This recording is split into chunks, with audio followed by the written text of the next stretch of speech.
Hi everyone, welcome to this video. Not an old world update, but something that I feel on my part I have been lacking a little bit, and that's some old world speculation. We have gotten a list with 9 different core factions, and that got me wondering which of the special characters that we know from later editions and which other persons that are mentioned in the lore but have never been an actual special character can we expect to see in Warhammer the Old World. Now, I know that many people have a sort of love-hate relationship with special characters. On the one hand, they are the main characters in the stories that form the background of the Warhammer universe. On the other hand, they are usually opponents' permission. They wasn't really the case in later editions, in 7th or 8th edition.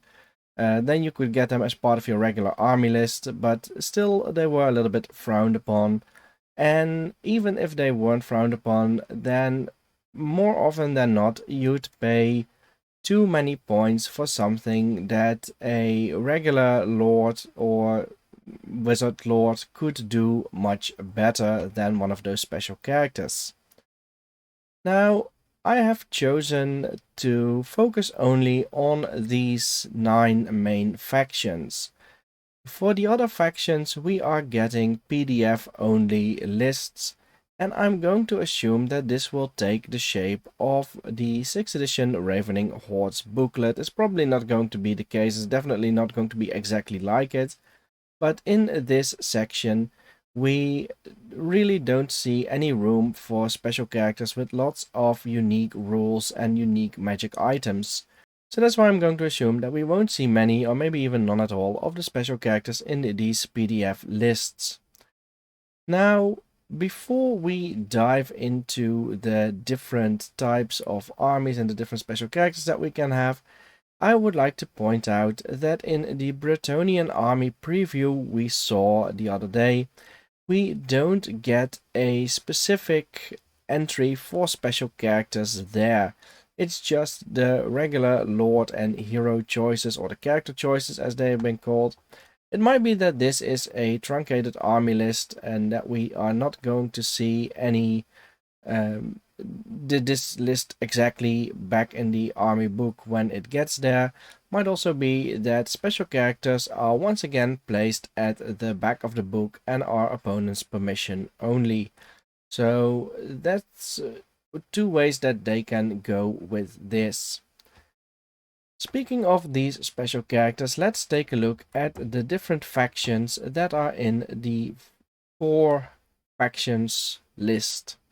And let's start with an easy one. Let's start with Tomb Kings, because all of the Tomb King special characters were around long before any of the events that are taking place in this old world setting have happened. Tomb Kings, they got 2 army books in 6th and 8th edition. 6th edition gave us 2 special characters, which were Cetra and High Queen Khalida. And then in 8th edition, they added the Herald Nakav, the Grand Hierophant Kateb, Arkan the Black, Prince Apophis, and Ramotep the Visionary. Arkan the Black, of course, is a character that we saw earlier in the Undead book. I did not get into the Undead book because most of these characters have been ported over to vampire counts or are not going to be relevant, such as Nagash. He was pretty much dormant during this time. So we can expect to see any of these characters back. It would be fun. I don't think we will see Arkan the Black. The option you had for Arkan was to put him in a winged chariot that could have up to 4 horses, harking back to this classic model from 4th edition. I don't expect we will see him. It might be that we won't see the Herald Nakav or the Grand Hierophant Kateb because they didn't get any models. Ramotep the Visionary, he was a Necrotech special character. He also didn't have his own model, but there was a Necrotech model that was very well suited to use if you want him. Prince Apophis did have his model, as did Khalida and Cetra, so we can expect to see those. Staying on the side of evil, For two of these armies, it's going to be a little bit tricky to see what is going on there because we don't get much of their history. These are the Beastmen and the Orcs and Goblins. Many of the Beastmen special characters were only around in the later era, and we don't get many precise dates for these at all. Since Beastmen and since Greenskins as well don't really have a lifespan of hundreds of years, I think it's very safe to assume that we will see none of the modern era characters represented in the Warhammer the Old World lore and army books. The only ones that we can expect to see, or may expect to see, maybe even not, are Gorthor the Beast Lord for the Beastmen and Gorbat Ironclaw for the Orcs and Goblins, because these warlords have been around in the past, even in the past, in the setting of the Old World. Now, I've mentioned the timeline of the Old World a couple of times, and I'm assuming that this is all something you know. But the Old World is set around the year 2300, a little bit before the year 2300, which is the onset of the Great War against Chaos. That means that any of the special characters that were active well after 2300, so for example Grom the Paunch, which was around 2400, we will not see him represented because he's just not been around yet. Those events haven't happened yet. I expect that we might get some of these historical characters such as Gorbat and Gorthor. It's difficult to say, especially with the Beastmen, because there are no dates mentioned, almost no dates mentioned in the 7th edition army book or in any other army books that I could find regarding to when these Beastmen warlords were active. So I'm going to assume that we won't see many of them. Then the final of the evil armies is Warriors of Chaos. And Warriors of Chaos, we can safely say that of the mortals, we don't really get to see many of them either. The god-specific special characters such as Sigvald and Festus the Leech Lord, they were all active much later than the War Against Chaos. The only one of those who has been around before was Valkia the Bloody, so we can expect to have her back if that's the way that Games Workshop is going. We can also expect to see Kolek Sun-Eater, who actually played a role in the Great War Against Chaos, and Galrog, the first of the Chaos Dragons. They are both old enough to have been around before the events of the Great War Against Chaos. Then there's also going to be a few special characters that I do expect to see, which have not gotten rules in earlier editions. We get a new Everchosen, or basically an old Everchosen, Asavar Kul. He was the Everchosen before Archaon. Archaon, of course, has not been born yet, but it was Asavar Kul who led the Chaos Hordes south in the Great War Against Chaos.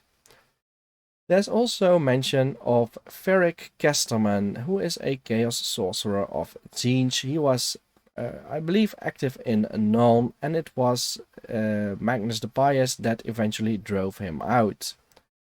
These two names have come up. I'm not really all too familiar yet with all the history of the War Against Chaos.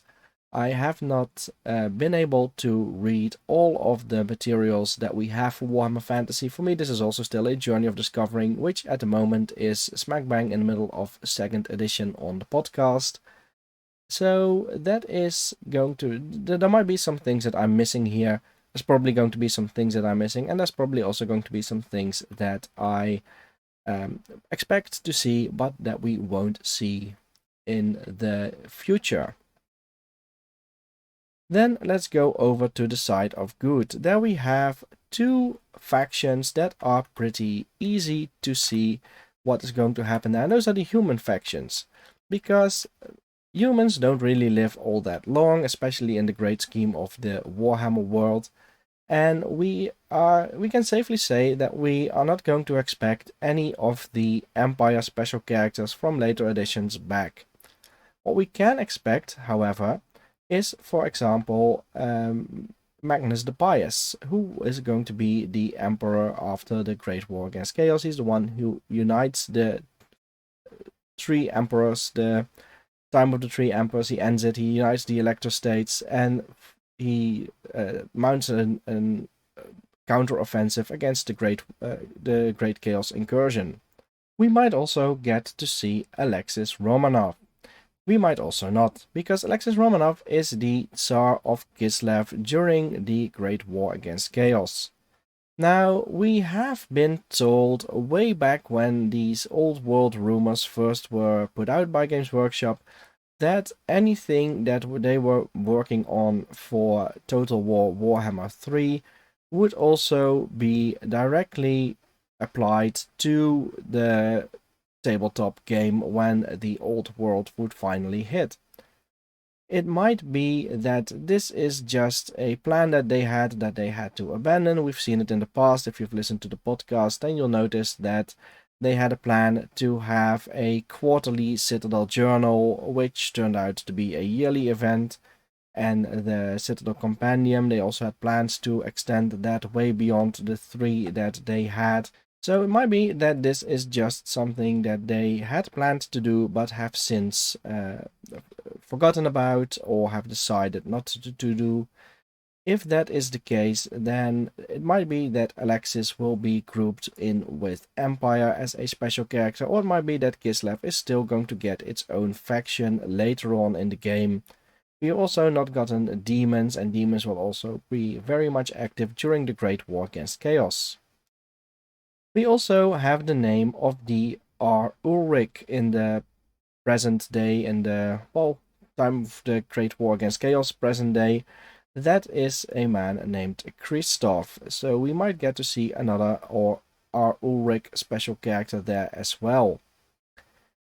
Two special characters that we may or may not see are Leopold Unfähiger, who is the successor to Magnus the Pious when he finally stops being emperor, and he is the Elector Count of Stirland, so he might or might not have been around during the Great War Against Chaos and this time leading up to it. And as far as I can tell, we might also get Ruben Rulfgar, who is the Grand Theogenist, at least in the little time before the Great War Against Chaos. I have not been able to find yet who was the Grand Theogenist during the Great War Against Chaos, or if he played a major role. This is all information that I gathered from the Warhammer Fantasy Lexicanum wiki pages. So if you want to know more about that, then just pay them a visit. The other army that's easy to say is going to be Rettonia, because once again, all the current day special characters, all the End Times era special characters, will not have been born yet by the time at the time that the old world is set. The only exception is the Green Knight, who is pretty much eternal, and we learn in the end times it's Gilles Le Breton, the first Bretonnian king, who has been around since, I believe, around the year 700 or 900 in the imperial calendar. Then the other two characters that we can at least expect are the Fey Enchantress. She has already been announced, Elise Duchard. We've seen the model of her. And King Lewin Orcslayer. We haven't seen a model yet, but we have seen his name pop up on some of the old world maps.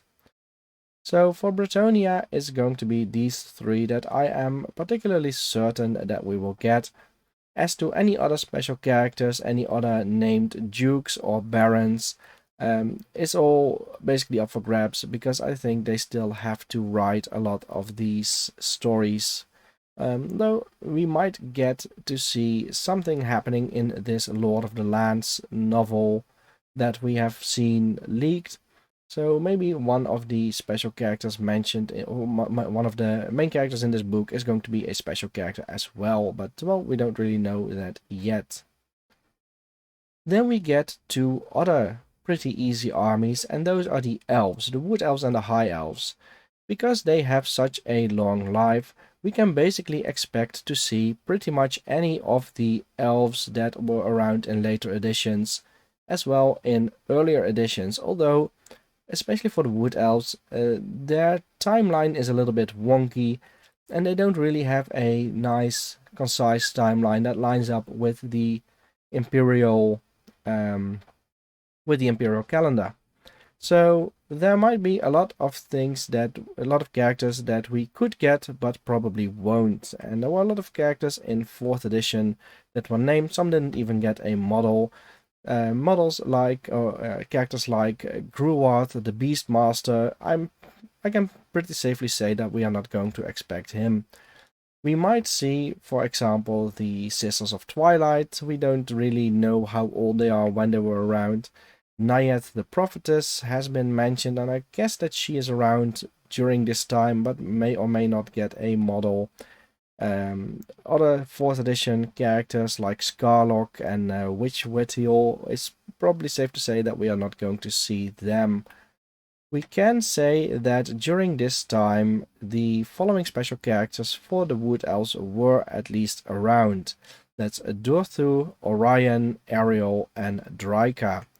Those I know for certain were around, and that doesn't really mean necessarily that we get any rules or models for them, but it might be the case that we can expect to see them if they we shouldn't be surprised to see them if they do turn up.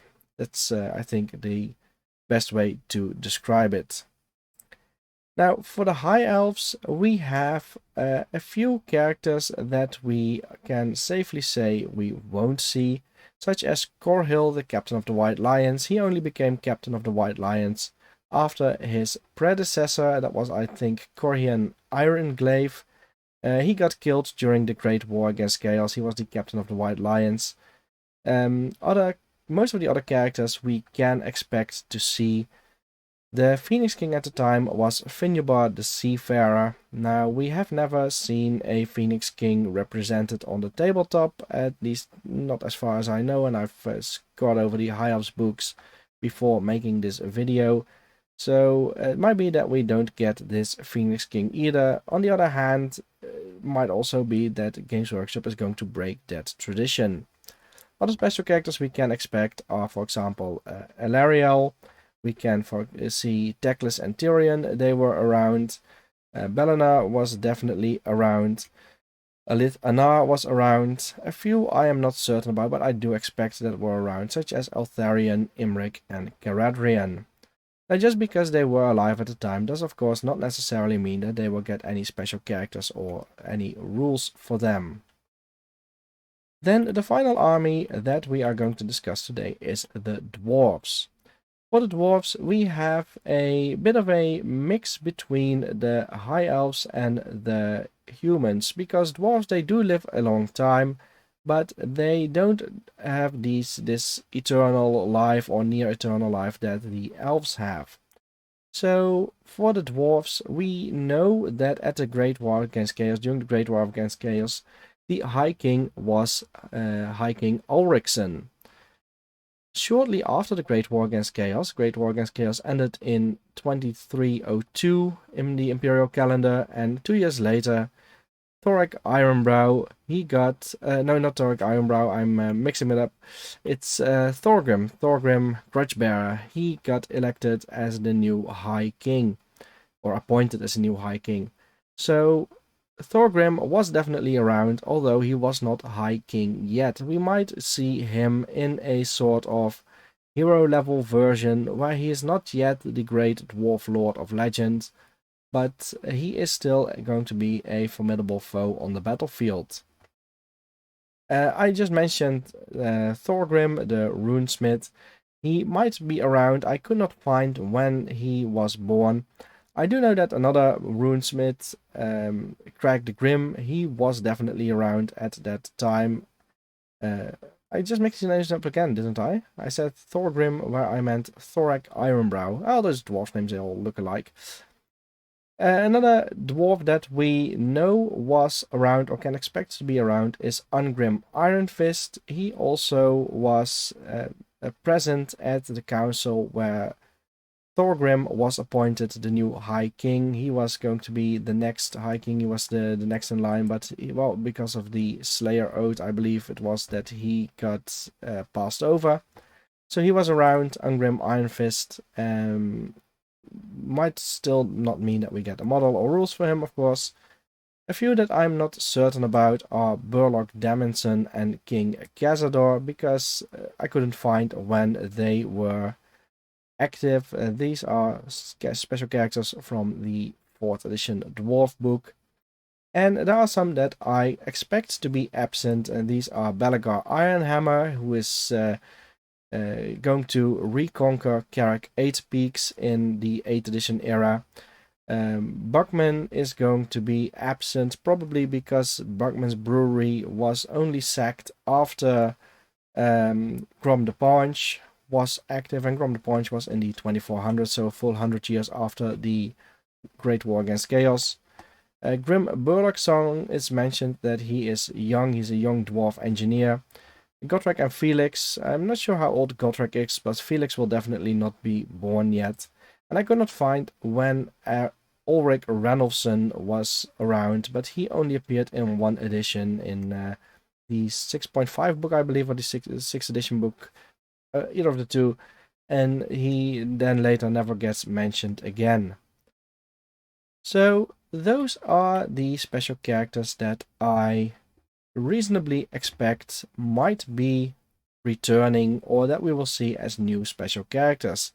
A lot of the lore has, I think, not been fleshed out yet to a degree where we can say for certain which new, say, dwarf or elf characters will appear. You might have noticed that in this video I only selected special characters that got their rules in the army books. Special characters like the White Dwarf. He certainly was around during those days, at least before and after. He drops in every now and then. But I don't think it's very reasonable to expect the White Dwarf to appear, or other special characters that were only in a White Dwarf, such as the Lich Priest / Bone Giant fusion that was Sahanismet, a special conversion that we got in a White Dwarf during the 6th edition era. Those special characters I did not mention because, well, I pretty much don't really expect them to turn up anyway. If they do, I will be pleasantly surprised. That is going to be it for this video. I thank you very much for watching. Now, if you want me to also give you a bit of an analysis of which special characters we might expect for the PDF only list, I'd be more than happy to do so, but well, since I don't expect any special characters for them, that's all up to you. So let me know in the comments if you want me to do another video like this. If you like the video, then leave a like, subscribe to the channel if you want to be notified whenever a new video drops. And I would also like to point out, like I mentioned a few times before in this video, that I have a podcast called the Forces of Fantasy podcast, where we take a look at all things Warhammer Fantasy from 1st edition onwards, all the way up to and including and beyond, apparently, the end times. At the moment, we are still in 2nd edition, and slowly making our way through the final few releases for 2nd edition before we head on to 3rd edition. If you value this content, and if you want me to do more podcasts and more videos like this, a great way of letting me know is by joining the Forces of Fantasy Patreon. The Forces of Fantasy Patreon is non-tiered, meaning you can join for as little or as much each month as you like. And your contributions will help me run this podcast and produce more quality content like this, or at least more content like this. Whether or not it's quality content, I will leave up to you. For now, I'd like to thank you very much for watching, and I will see you again in the next video or on the next podcast episode.